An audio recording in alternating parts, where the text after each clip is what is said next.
Hello friends. In last lecture we find that our narrator who tried to meet the secretary of local cosmopolitan club,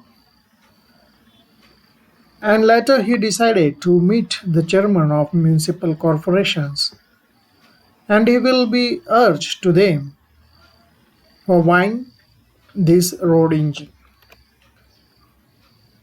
Let's learn what happened with him in the next chapter or in next lecture.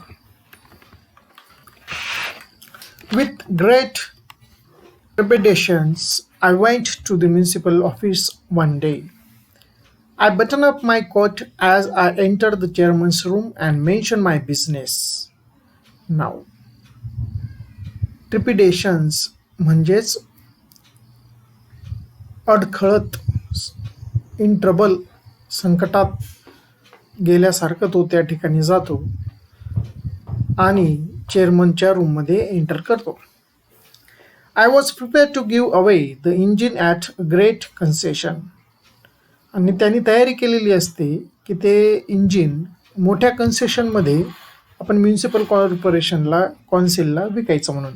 I started a great harangue on the municipal duties, the regime of this chairman and the importance of owing a roller. But before I was done with him, I knew there was a greater chance of my selling it to some child on the roadside for playing with. त्या ठिकाणी तो गेल्यावर त्याने ठरवलं असतं की ते road इंजिनचं importance काय आहे आणि ते कशा पद्धतीने म्युनिसिपल कॉर्पोरेशनला उपयोगी पडू शकतं यासाठी त्याने तयारी केलेली असते. I was making myself a bankrupt maintaining this engine in the Gymkhana grounds. अर्थातच त्याने ज्यावेळेस ते रोड इंजिन त्याला लॉटरी म्हणून लागतंय, त्यानंतर त्या रोड इंजिनला मेंटेन करण्यासाठी बँकरफ्ट म्हणजे दिवाळखोरी. ओके, तो खूप मोठ्या कर्जात येतो, दिवाळखोरी निघायला लागते कारण त्याला महिन्याला काहीतरी चार्जेस भरावे लागतात आणि ते चार्जेस भरत असताना त्याची नाके नऊ येते. I really hope some day. बघा, त्याला एक अपेक्षा असते. सर्वसाधारण माणसाला ज्या वेळेस संकटात असतो त्यावेळेस प्रत्येक वेळेस त्याला एक अपेक्षा असते आणि अपेक्षाच त्याच्या जीवनामध्ये, प्रत्येकाच्या जीवनामध्ये होप ऑफ द रे आणत असतं आणि त्याच पद्धतीने हाही मी एक मिडल मॅन त्याच्या होपवर जगत असतो. Now it is one kind of the theme here, hope. So I really hope some day there would come my way a lump sum and make amends for all this deficit and suffering. मी जेवढी काही गुंतवणूक त्याच्यात lump sum टाकली असेल ती माझ्यापर्यंत परत येईल असं तो प्लॅन आखलेला असतो. Fresh complications arose when a cattle show came in offing. It was to be held on the grounds.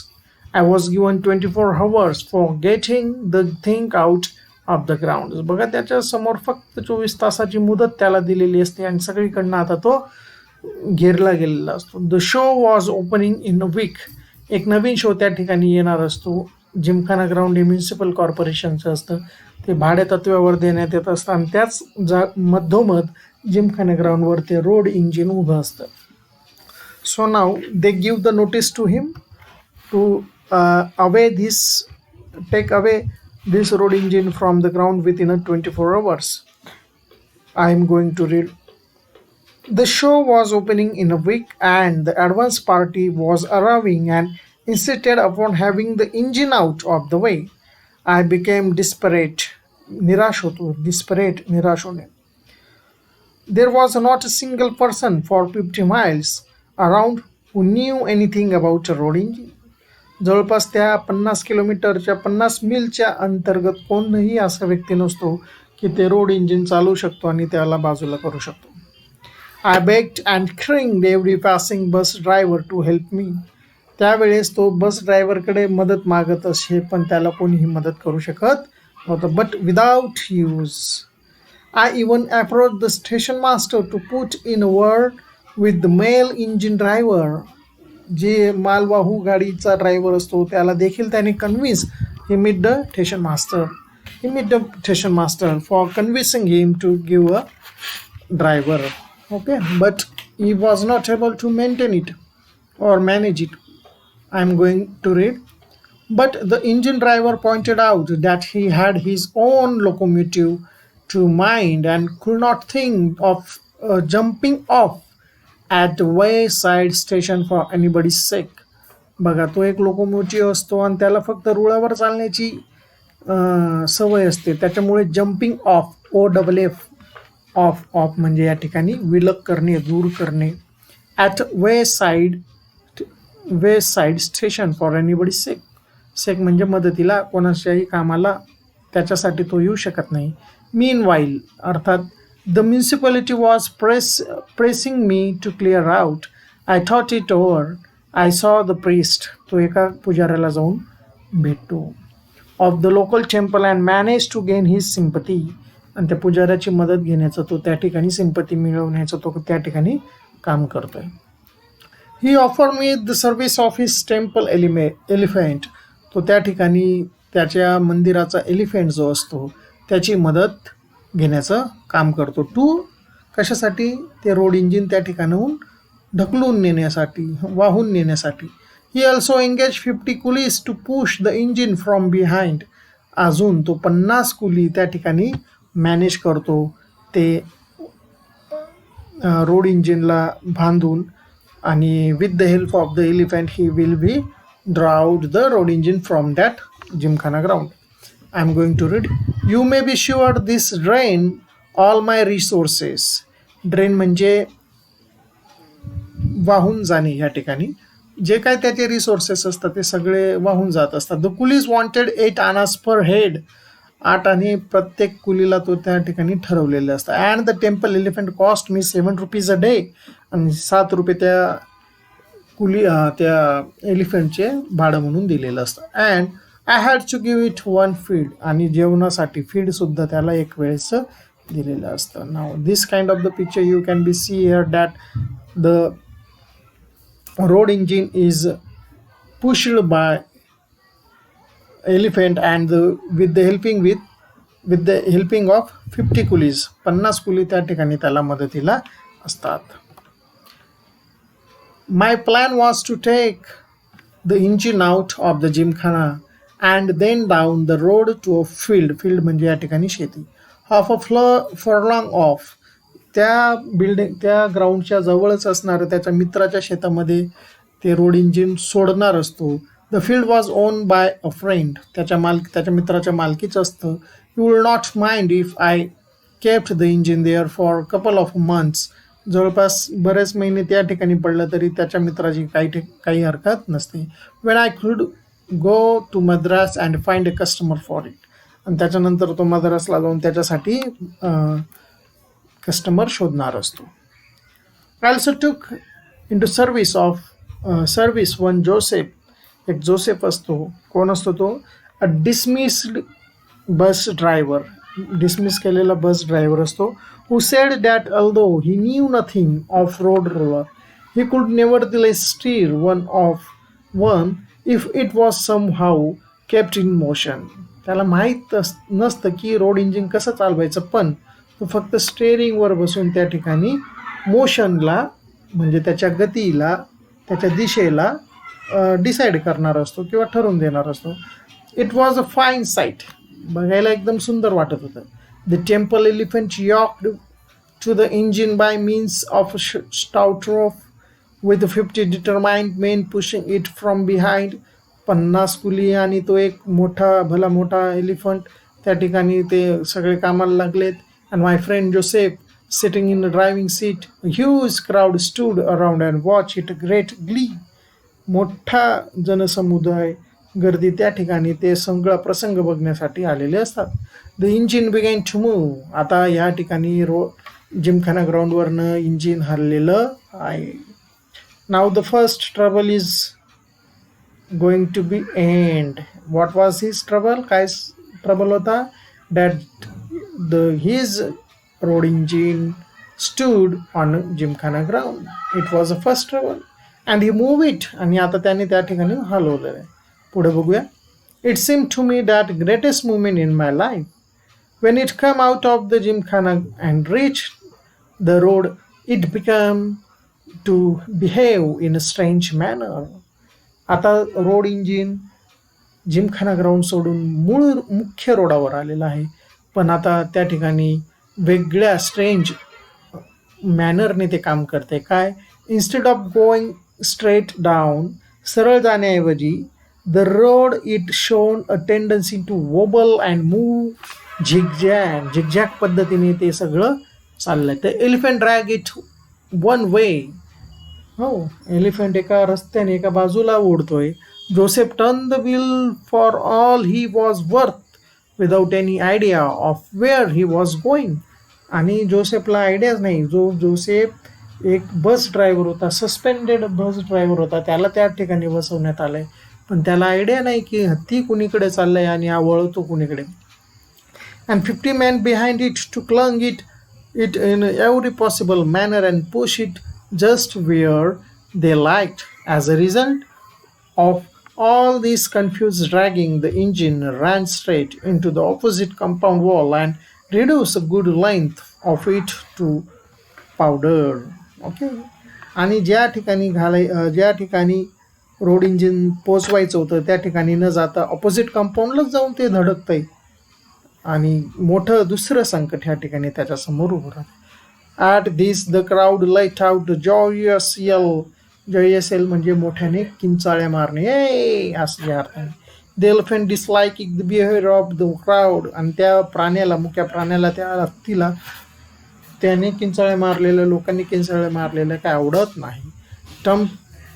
ट्रम्पेटेड लावली strain and snap it rope and kicked down for the length of the wall, आणि जाऊन त्या भिंतीला तो धडकतो.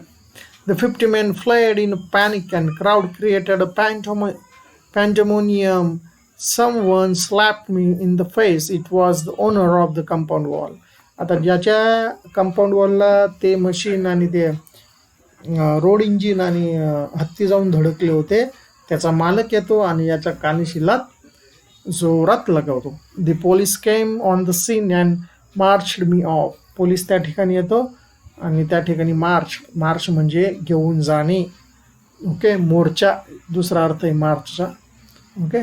Wien I was released from the lockup I found the following consequences awaiting me. बघा, ज्यावेळेस हा लॉकअपमध्ये जातो कशामुळे? Because he collapse the wall of another person. त्याच्यामुळे the charges was against him, त्याच्या विरुद्ध चार्जेस, गुन्हा नोंदवून होतो, आणि मग त्याच्या समोर कॉन्सिक्वेन्सेस, परिणाम, पुढील प्रमाणे परिणाम असतात. Already he was in a trouble. Okay. It was not his desire to become owner of that road engine, but luckily he become the owner of that road engine.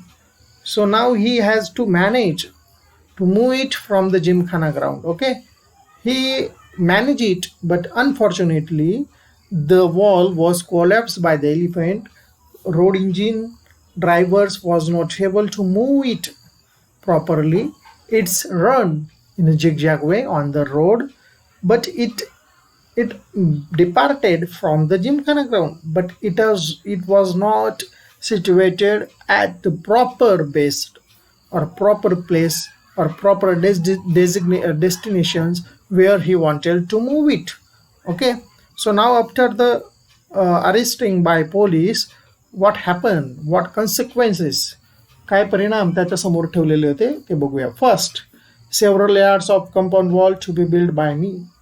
Okay, ती जी भिंत तोडलेली होती ती बांधून देण्याचं याला काम आलं.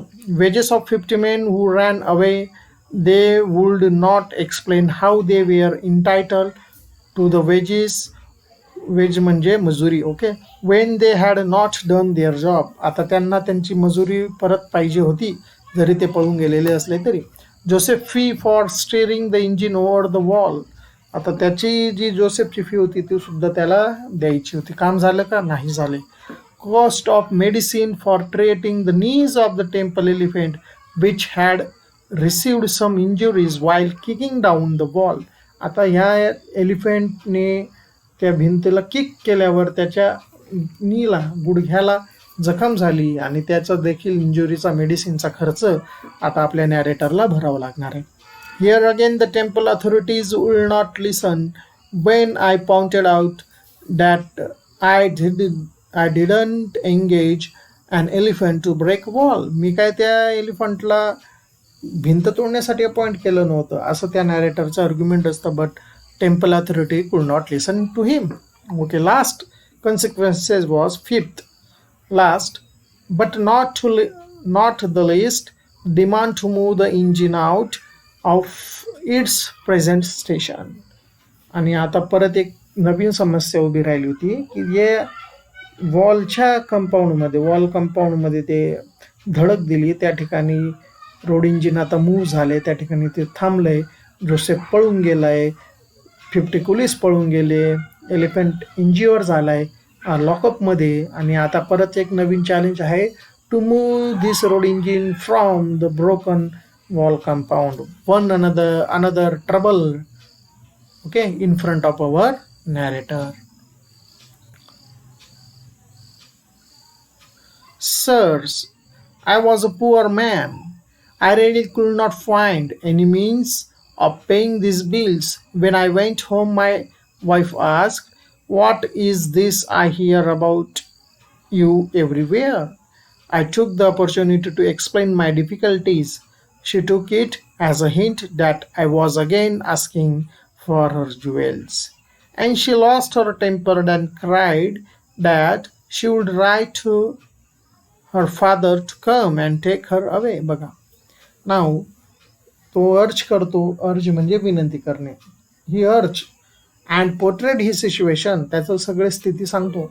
That he getting the ornaments jewels of his wife, त्याच्या बायकोचे ते ज्वेल्स घेत असतो आणि तो त्या दागिन्यांवर बाकीचा खर्च चालवत असतो. बट नाव दिस टाइम यावेळेस she give the intimation to him, त्याला इंटिमेशन देते that she would left the house and go to her father's home, तिच्या वडिलांच्या घरी ती जाणार असते. Thank you very much.